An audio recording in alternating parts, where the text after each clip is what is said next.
ሰላም እንዴት ናችሁ? ዶክተር ዮናስ ነኝ። ዛሬ ይዤላችሁ የመጣሁት በጣም ብዙ ወንዶች የምትልኩልኝን ጥያቄ ነው። ዶክተር ዕቃዬ ትንሽ ነው ምን ይሻለኛል የሚል ጥያቄ እና ጠቅለል አድርጌ መልስ እሰጣለሁ።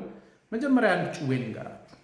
እንግዲህ ስንፈተ ወሲብ በጣም ሲቪየር ደረጃ ከሆነ ሌሎች አማራጮች ተደርገው ለውጥ ከሌለ ለአንዳንድ ሰዎች ሰርጂካል ኦፕሽኖች አሉ።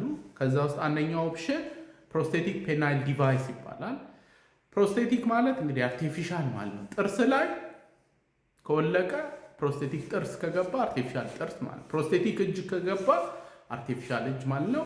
ፕሮስቴቲክ ፔናይል ዲቫይስ ማለት ከጎማ የተሰራ እቃ እንደማለት ነው።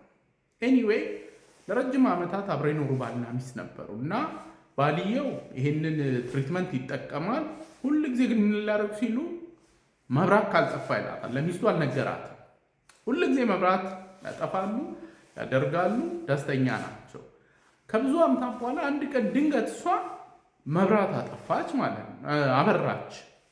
ከዛ ስታይ ፕሮስቴቲክ ነው። ከዛ ኤክስፕሌን ዚስ አለችው። ከዛ ሰውየው ተረጋጋና ችግር የለውም ኤክስፕሌን አደርግልሻለሁ፣ መጀመሪያ ግን አንቺ 4 ልጆች የወለድናቸው ኤክስፕሌን ዛት አላት። ኤኒዌይ ወደ ተነሳንበት ጥያቄ እንግዲህ ስንመጣ በፊት አንድ ምን የሚባል አባባል አለ፣ ዘ ቢገር ዘ ዕቃ ዘ ቤተር ዘ ሴክስ የሚባል አባባል ነበረ።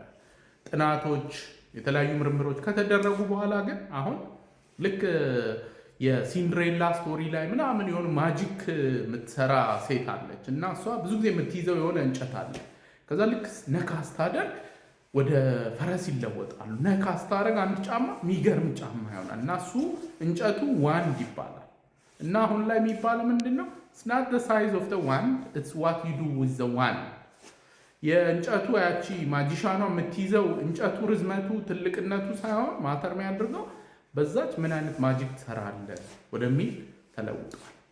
ኤኒዌይ እንግዲህ በጣም ብዙ ወንዶች ኢንሴኪዩር ናቸው። የብልት መጠኔ ትንሽ ነው ወዘተ ወዘተ የሚሉ፣ ከዛ አንዳንዶቹ ደግሞ በጣም ያሳስባቸዋል። ግን በግንኙነት ወቅት መረዳት የሚያስፈልገው የሴቶችና የወንዶች ደስታ ላይ ለመድረስ ምን ያስፈልጋቸዋል የሚለው ልዩነት አለ። ወንዶች ለመነሳሳት በጣም ቀላል ነው፣ ሲምፕል ነው። ልክ የተራቆተ ገላ ሲኖር ኢሚዲየትሊ፣ ከዛ በኋላ እንትኑ ሜካኒካል ነው እና ሴቶች ላይ ግን እንደሱ አይደለም እና ሴቶች ላይ ልክ ራቁት ስለተኮነ ወዲያውኑ ስሜት ላይመጣ ይችላል። ከዛ በኋላ ደግሞ ስሜትም ቢኖር ደግሞ የደስታ ጣራ ላይ ለመድረስ በጣም ኢሞሽናል ነገሮች፣ ሮማንስ፣ ከግንኙነት በፊት የሚደረጉት ነገሮች፣ ከግንኙነት በኋላ የሚደረጉት ነገሮች፣ እነዚህ ሁሉ ተደማምረው ነው እና እሱን ማስታወስ በጣም ወሳኝ ነው። ኤኒዌይ ወደ መካኒካል ነገሩ ደግሞ ስንመጣ የአንድ ወንድ ልጅ በቆመበት ሰዓት 3 ኢንች ከሆነ በቂ ሳይዝ ነው። ምክንያቱ ደግሞ ይሄ ምንድን ነው?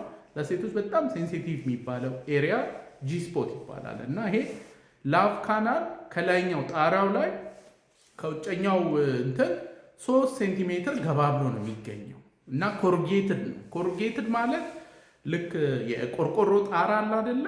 እንደዚህ ከፍና ዝቅ ይላል። ልክ ዚግዛግ አይደለም። ዚግዛግ ከሆነ ሻርፕ ነው እንትኑ። ኮሩጌትድ ከሆነ ግን ልክ እንደ ቆርቆሮ ጣራ እንደሱ አይነት ነው። አንቲሪየር ዎል ኦፍ ዘ ላቭ ካናል ማለት ነው። እሱ ስቲሙሌትድ ሲሆን ብዙ ሴቶች የደስታ ጣራ ላይ ይደርሳሉ። ስለዚህ 3 ኢንች ከሆነ ኢትስ ኢናፍ።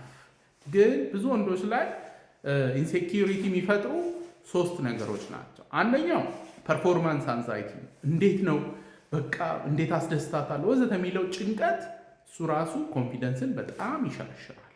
ሁለተኛው አሁን ላይ የብልት መጠን እናሳድጋለን የሚሉ በጣም ብዙ ማስታወቂያዎች አሉ። በሀገራችንም አሉ፣ በውጭ ሀገርም አሉ። ሰዎች እሱን ሲያዩ ኢንሴኪዩር ይሆናሉ። በሶስተኛ ደረጃ የወሲብ ፊልሞች ናቸው። የወሲብ ፊልም ላይ አይታችሁ ከሆነ በቃ ልክ ከሻንጣ ውስጥ የሆነ የቤዝቦል መምቻ እንጨት የሚያወጡ ነው የሚመስለው እና እንግዲህ የወሲብ ፊልም የሚያዩ ሰዎች በቃ ፊልም ላይ የሚታየው ነገር ከእውነታው በጣም ያፈነገጠ እንደሆነ በብዙ መልኩ ማለት ነው፣ በሳይዝ በዲዩሬሽን ወዘተ ወዘተ፣ ብቻ ከእውነታው በጣም ያፈነገጠ ነገር እንደሆነ አይረዱም። ከዛ ላይ ኢንሴኪዩር ይሆናሉ እና እነዚህ 3ቱ ሲደማመሩ በጣም ብዙ ወንዶች ላይ ዕቃዬ ትንሽ ነው የሚል ኢንሴኪዩሪቲ ይፈጥራሉ። ይሄ ደግሞ በግንኙነት ወቅት ያለውን ደስታ ላይ ኢፌክት ይኖረዋል። ስለዚህ ማስታወስ የሚያስፈልገው ከ3 ኢንች በላይ ከሆነ በሚቆምበት ሰዓት ኖርማል ነው። ሴቶች ላይ ደግሞ ሜካኒካል አይደለም። ስለዚህ ይሄ ሜካኒካል አስተሳሰቡን መተውና ከዛ ይልቅ ስለ ሮማንስ፣ ስለ ኢሞሽናል ኮኔክሽን ከግንኙነት በፊትና በኋላ ስላሉት ነገሮች ማስተዋል የተሻለ ነው የሚሆነው። ለዛሬ እንግዲህ ይዤላችሁ የመጣሁት ይህንን ይመስላል። ሁልጊዜ እንደምለው ያለ አእምሮ ጤና የለም። ደህና ሁኑ።